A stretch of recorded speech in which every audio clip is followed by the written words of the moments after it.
Hey, what's going on, guys? We are a little over a month away from UFC 297, Sean Strickland versus Dricus Du Plessis, and there has been a lot that has gone on between Strickland and Du Plessis over the past couple days. The press conference and then the brawl in the crowd at UFC 296, and we're going to discuss all that in this video because I believe that Dricus Du Plessis has mentally broke Sean Strickland going into their fight at UFC 297, and I believe over the last couple days, Du Plessis has gained a massive advantage when it comes time for them to step in the cage on January 20th at UFC 297. And I feel like not that many people are talking about it. And this is something I normally don't really take into account when I'm picking a fight. I look at kind of their fight histories and their skills and I pick a fight. But I think with this fight, you have to take into account some of the back and forth between Strickland and Du Plessis, which all started at the UFC seasonal press conference. They had Strickland, they had Du Plessis, they had Volkanovski, Topuria, O'Malley, and Vera all there at the seasonal press conference. But the most notable thing that happened at the press conference was towards the last couple minutes. And I've done a whole breakdown in the press conference. If you care to go check it out, I'll link it down below. But towards the end of the press conference, Strickland, up until that point, Strickland and Du Plessis had kind of been pretty respectful. But Strickland had kind of thrown out a couple jabs at Dricus and his coach. And then towards the end, really kind of started to go after Dricus. And then Dricus finally fired back with some actual disrespect. And he said to Strickland, he said, "You think your dad beat you? Your dad doesn't have anything on me when we get in that cage at UFC 297. I'm going to make you have all those childhood memories come flooding back." And what Dricus is referencing is Sean Strickland has been open before that his dad abused him as a child physically, which is awful. It's terrible. But it's crazy how Dricus could say that. And then Sean Strickland comes out of the whole thing looking terrible. I'm going to explain what I mean because Strickland, when this was said to him, Strickland got pissed. He was pissed. He started throwing all types of name calling back and homophobic slurs. And you could just tell Strickland was really angry. I think he even told Dricus, "Meet me after the press conference. We'll fight then." And I already knew that you could really tell that those comments really pissed Strickland off. But then I started to really think about it. And then Strickland was posting on Twitter basically trying to cancel Dricus, saying, this guy's talking about child abuse and making fun of child abuse. And I want to discuss this in the video, even though I made a full dedicated video on this, because Sean Strickland's a massive hypocrite. Sean Strickland has talked about people's wives. He has openly targeted people's wives with chronic, basically, harassment online. He has talked about a dead fighter before. There was like an amateur or a low-level pro MMA women's fighter who died, and people were like saying they wanted to remember her and blah, blah, blah. And Strickland's like putting out videos talking about how she was a shitty fighter and she had a terrible record and she wasn't good. And if she was good, people would actually remember her and people wouldn't have to be posting all this on social media. He said countless things. I could go on for an hour of all the ridiculous things that Sean Strickland has said about women voting and not being allowed to work. And Strickland is literally the king of crossing the line and saying ridiculous things. And now he's acting like a victim when Dricus Du Plessis fires back at him when Sean Strickland's the one that kind of started it. And I know that sounds so childish, but Strickland's the one dishing it out and calling people names and attempting to disrespect Dricus. Dricus finally fires back and Strickland gets mad and then goes online and cries and tries to play like he's morally superior. Now, I want to make it very clear. I don't think joking about child abuse is awesome. I don't think it's fun. I think it's shitty.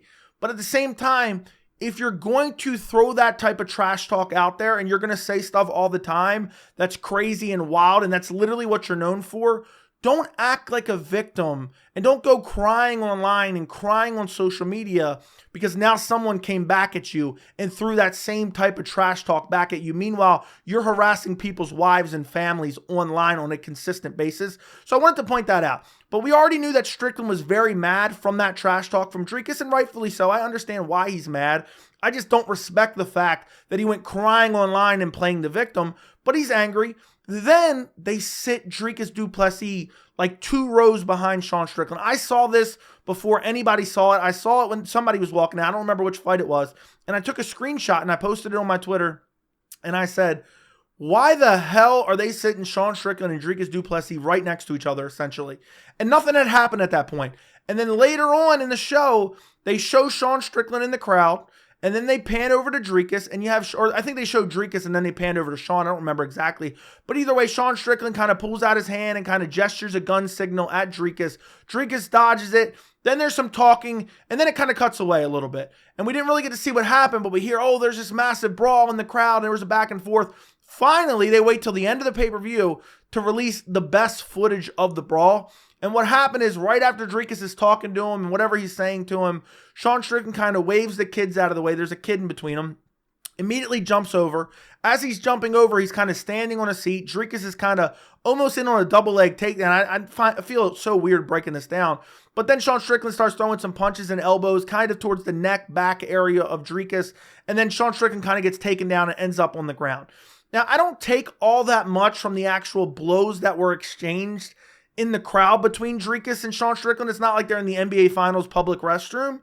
But, you know, this just goes to show how upset and how emotionally charged Sean Strickland is because of the remarks that Dricus made about his past when he started actually talking shit to him, because that's what Strickland wanted. Strickland was throwing out disrespect, asking for it. He was literally asking for Dricus to come back at him. And Dricus, I mean, who knew Dricus is maybe the best trash talker in the UFC, because the way he came back with that, what's crazy is he must have been practicing that in the mirror, which makes it even more disturbing.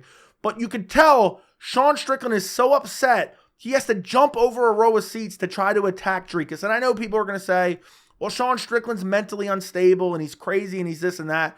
I mean, I think it takes a little bit of a next level effect when he's jumping over seats in the crowd to attack Dricus. He's clearly and visibly super upset over the remarks that Dricus made. That's why he went and cried online. He was crying on Twitter, crying on Instagram, playing the victim card.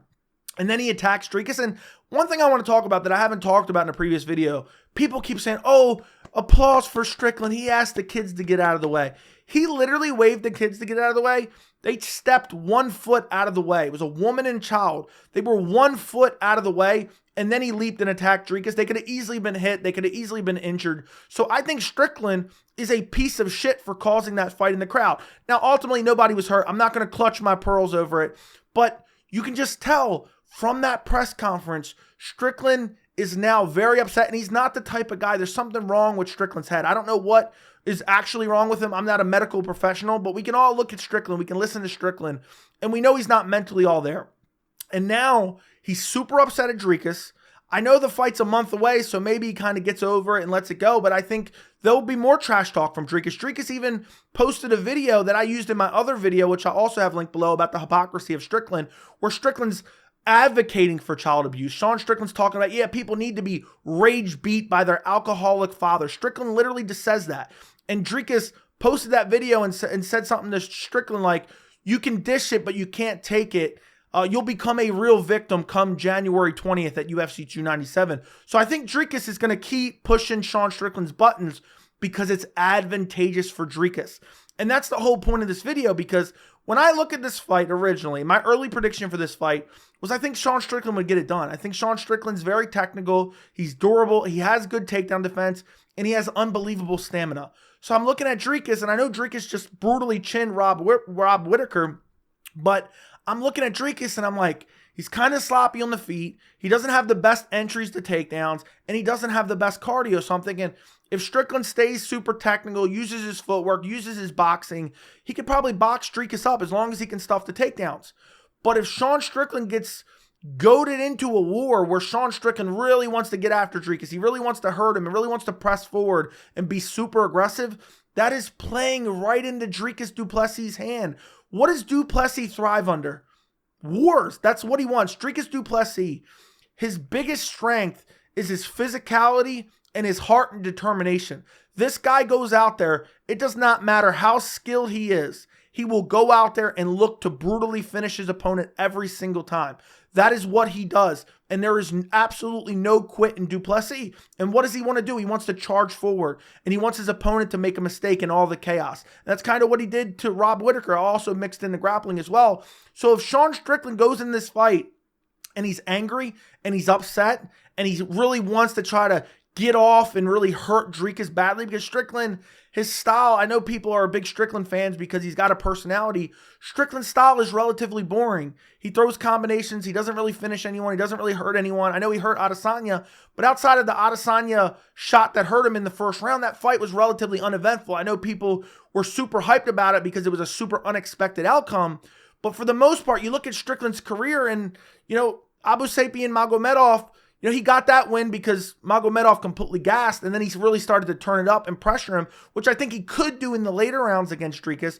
But if he's upset, he goes into this fight emotional, it's not going to be the same. He's not going to go in measured, go in just pumping the jab and just boxing up Dricus. He's going to go out there and be a little bit more aggressive and want to hurt Dricus and want to finish Dricus, because Dricus has even been making fun of him and saying, those shots you threw in the crowd at 296, they were nothing. They were soft. No wonder you're not finishing anyone. You won't finish me at UFC 297. And there was some of that at the press conference as well. And you look at Strickland's overall, his last few fights before the Magomedov fight, Nasruddin Imavov, typical Strickland performance. The fight against Cannonier, where Cannonier has power and moves forward a little bit, he lost that fight. I know it was a close fight, but he lost that fight. The Alex Pereira fight, okay, Alex Pereira, one of the best strikers in the world. The Jack Hermanson fight, it's just Strickland kind of slowly boxing up his opponent. That was a split decision, but that shouldn't have been a split decision. And then you look at every other fight. Uriah Hall, same thing. Christoph Jocko, same thing. I know he had the finish against Brendan Allen, but that was a while ago. We're getting back, early 2020 or late 2020, so it wasn't really that long ago. But Brendan Allen's a different fighter than Dricus Du Plessis, and I think if Strickland goes out there and he tries to be aggressive against Du Plessis, he'll walk into takedowns and he'll walk into power. There is no doubt that Dricus has a power advantage. Dricus has a grappling advantage. Now, it's only once they get to the ground I think Dricus has the grappling advantage. Strickland has really good takedown defense, but Dricus is so big and he's physically imposing. And if Strickland goes out there and because he's emotional, he wants to be aggressive, I think it's going to change the whole outcome of the fight. I think Dricus goes out there and brutally finishes Strickland if Strickland does decide to come out and try to be aggressive. So I think all these kind of mind games that Dricus has been playing over the past couple days, whether it be kind of taunting him in the crowd, and I know some people were saying, oh, Dricus doing this called him on for a fight. It doesn't matter. Strickland was so upset that he'd rather miss the pay-per-view, jumping over a row of seat to land 3 or 4 punches on Dricus's back or the back of his head or back of his neck. He's willing to do that and get kicked out of the pay-per-view just to get off a couple shots. That's how emotional he is.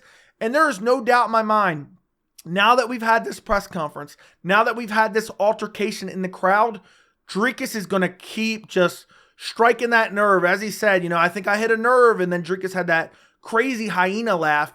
I think he's going to keep going at Strickland because he knows, listen, if I get Strickland out of his game, if I get him from fighting smart like he typically does and just kind of boxes very technically and, presses forward but backs up when he needs to. If I get him out of that game, if I keep taunting him, if I keep trashing him and he gets emotional, that is going to be advantageous for me. So when I look at this fight now, early prediction before was Sean Strickland. I thought Sean Strickland would win maybe by a late round finish or decision. I thought maybe like a 3rd or 4th round, 5th round finish for Strickland as Dricus starts to get tired, and then maybe Strickland turns it up and starts really pressing forward. But now I'm just thinking we got a month away. We probably got another press conference, which I'll definitely be tuning into now, which is crazy because I don't typically watch press conferences because I don't really love trash talk all that much.